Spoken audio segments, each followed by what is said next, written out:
Assalamualaikum warahmatullahi wabarakatuh. Pada kesempatan ini saya, Buyung Edward, akan mempresentasikan ringkasan makalah berjudul Analisis Sistem Bus dalam Arsitektur dan Organisasi Komputer. Makalah ini membahas bagaimana sistem bus bekerja sebagai penghubung utama antar komponen komputer, serta bagaimana perkembangannya mempengaruhi kinerja sistem modern. Sistem bus adalah jalur komunikasi yang memungkinkan CPU, memori, dan perangkat input-output saling bertukar data. Kinerja komputer sangat bergantung pada jalur ini, sehingga ketika bus lambat atau padat, seluruh sistem bisa mengalami bottleneck. Dari waktu ke waktu, sistem bus berkembang dari satu jalur sederhana menjadi hierarki yang lebih kompleks agar dapat menyesuaikan kecepatan berbagai perangkat. Karena itu, memahami sistem bus menjadi penting untuk memahami bagaimana komputer bekerja secara keseluruhan. Makalah ini berangkat dari beberapa pertanyaan. Apa sebenarnya sistem bus itu? Bagaimana struktur dan komponennya? Apa saja jenis bus yang digunakan dan bagaimana proses transfer data terjadi? Selain itu, makalah juga membahas tantangan bus modern dalam menghadapi perangkat yang semakin cepat. Tujuan penulisan ini adalah memberikan pemahaman menyeluruh mulai dari konsep dasar, struktur, jenis bus, hingga mekanisme serta perkembangan teknologi bus di komputer modern. Pada bagian tinjauan pustaka, dijelaskan bahwa arsitektur von Neumann seperti pada gambar menjadi dasar sistem komputer modern, di mana instruksi dan data menggunakan jalur yang sama. Sistem bus menjalankan peran penting dengan membawa data, alamat memori, serta sinyal kontrol. Untuk mengatasi keterbatasan bus tunggal, dikembangkan hierarki bus seperti prosesor, memori bus, sistem bus, dan input-output bus.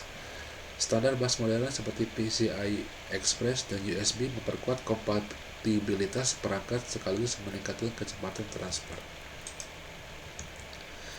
Struktur sistem bus terdiri dari 3 komponen utama. Kesatu, data bus yang membawa data antar komponen. Kedua, address bus yang menentukan alamat atau lokasi data di dalam memori. Ketiga, control bus yang membawa sinyal-sinyal penting seperti read, write, dan interrupt.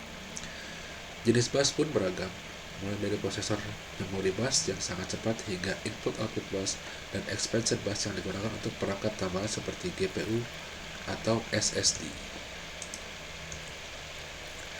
Transfer data pada bus dapat bersifat asinkronus, yaitu mengikuti sinyal clock yang sama, atau asinkronus yang lebih fleksibel. Beberapa bus juga menggunakan mekanisme full transaction atau split transaction untuk meningkatkan efisiensi. Selain itu, bus membutuhkan mekanisme arbitrase, yaitu aturan untuk menentukan perangkat mana yang boleh menggunakan bus pada waktu tertentu.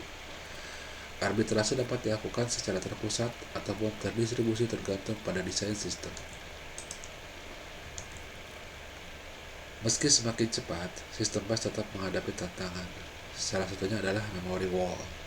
Ini adalah kondisi di mana CPU berkembang jauh lebih cepat daripada memori, sehingga membuat transfer data menjadi hambatan utama. Selain itu, banyak perangkat berkecepatan tinggi bersaing menggunakan bus yang sama dan memicu peningkatan latensi. Untuk mengatasi hal ini, teknologi PCIe generasi 5 dan 6, USB 4, serta desain point-to-point dan multi-lane dikembangkan agar dapat menangani permintaan bandwidth yang semakin besar. Kesimpulannya adalah, sebagai penutup, sistem bus merupakan komponen fundamental dalam arsitektur komputer.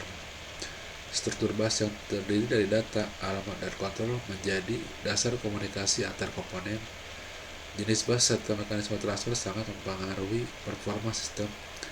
Perkembangan bus modern terus dilakukan untuk mengatasi bottleneck dan mendukung perangkat berkecepatan tinggi. Dengan memahami sistem bus, kita dapat memahami cara kerja komputer dan bagaimana meningkatkan performanya. Sekian dan terima kasih dari saya, Buyung Edward.